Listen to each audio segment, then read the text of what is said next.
Week 14 of the fantasy football season.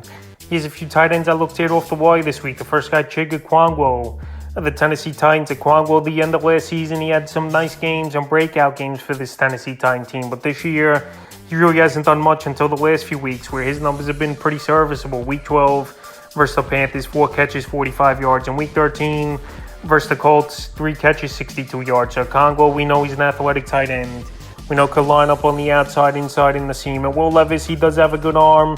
And this offense, they're trying to find other weapons, obviously, besides the DeAndre Hopkins. So right now with Kwangwo, over the last 2 weeks, putting up some pretty solid numbers and has a good matchup Week 14 at the Dolphins. I give up the 14th most fantasy points to tight ends on the season. And it's going to be a game where most likely they're going to be trailing early and often. I think he'd go out there and put in a decent performance, available in 69% of fantasy leagues. Next tight end is Kylan Granson of the Indianapolis Colts. Granson, he's been a tight end on the radar on and off this season, even though he's pretty much for the most part been a touchdown dependent tight end. And I know over the last month of the season, with injury and just poor play, he hasn't done much. But Week 13, he had a good game at the Titans, 3 catches, 72 yards in that one. In Week 14, a good matchup with the Cincinnati Bengals. I give up the second most fantasy points to tight ends on the season. So right now, if you're in deeper leagues or you're playing a league with a lot of positions and flexes, maybe you go out there and add Kylan Granson and Gardner Minshew to spread the football out. We saw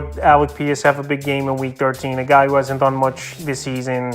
And Kylan Granson have one of the better games of the year for him as well in this one. So right now with a good matchup and this offense trying to expand and spread the football out more, if you want to give Granson an ad, he's out there in 99% of fantasy leagues. Next tight end is Gerald Everett of the Los Angeles Chargers. So pretty much he's the number 2 option now, is Gerald Everett in the passing game for this Los Angeles Charger team. And he's still out there in 61% of fantasy leagues. The last few weeks since he's been back in the lineup after injury, he's gone out there and put up numbers. Week 12 versus Baltimore, 4 catches, 43 yards, and a touch. In Week 13 in New England, in a bad weather game, 4 catches, 44 yards. So Week 14, a great matchup versus the Denver Broncos that give up the most fantasy points to tight ends on the season. So Gerald Everett last year was solid for this Los Angeles Charger team. This season, it's been an up and down year with injuries and just some games where he didn't do much.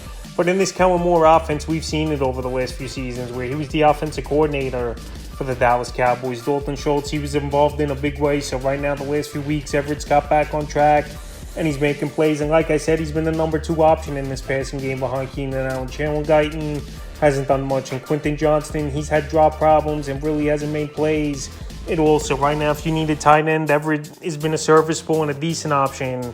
Available 61% of fantasy leagues. Next tight end is Isaiah Likely of the Baltimore Ravens. Isaiah Likely, he's been a tight end that has a lot of upside and a kid that could go out there and make plays. I know Mark Andrews is out for the season, and I know they're coming off a bye week as well, is this Baltimore Raven team. But Likely, he's been playing good when we've seen him get an opportunity. We saw last season with an opportunity. In Week 12 at the Chargers, a pretty decent game, 4 catches, 40 yards. So now coming off the bye, we know younger players usually get more opportunities and get the playbook a little bit more. And we'll see what he could do in Week 14 versus the Rams here that give up the 6th most fantasy points to tight ends on the season. So right now, Likely's a player you could actually go out there and get on your waiver wire before the Monday night game, where he's not going to be on waivers before that game starts. Available right now in 65% of fantasy leagues. And like I said, he's in an offense where they favor the tight end.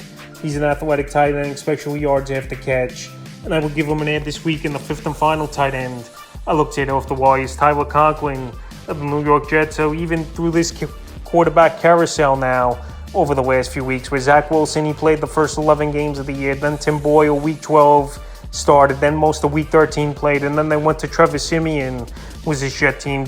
Tyler Conklin's been the number 2 option in the passing game. And I know the last 2 weeks he really hasn't done much, but on the season here for Conklin, he's had 4 games with double-digit fantasy points. So Week 14, a good matchup on paper versus the Houston Texans. They give up the 3rd most fantasy points to tight ends on the season. And I could see this game being a tight game as well between the Texans and the Jets. I know CJ Stroud's having a great season, but this New York Jet defense has kept them in a lot of ball games this season. And right now, Tyler Conklin, like I said, number 2 option in this offense for this New York Jet team. He can make plays in the middle of the field. And if it's Trevor Siemian even in there, quarterbacks like that always use tight ends, these journeymen or even youngsters, as a security blanket. So right now, available in 80% of fantasy weeks. That's a few tight ends I looked at off the wire for week 14 of the fantasy football season.